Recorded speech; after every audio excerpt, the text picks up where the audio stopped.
on today's tutorial, I will be guiding you how to delete one picture from multiple pictures on Instagram post. For that, you need to head over your Instagram.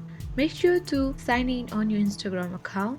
Then on the bottom right corner, you'll be able to see the profile icon. Tap on your profile icon.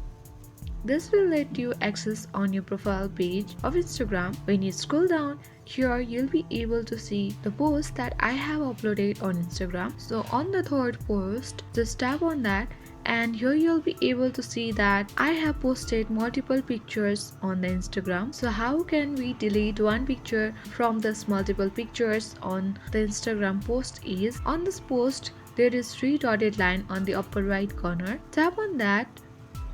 And now on this drop down box you'll be able to see edit option. Tap on edit and now here you'll be able to scroll the pictures that you want to delete.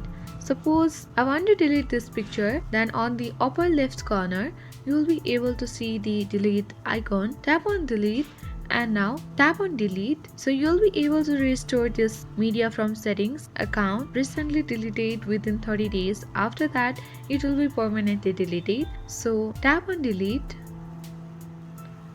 So here you'll be able to see that now we have only two pictures on this multiple pictures on the Instagram post. Now tap on tick mark on the upper right corner. Hope this video was useful for you. If this video was useful, then consider hitting the subscription button, like our videos and hit the notification bell to get the latest videos on our channel. Thank you.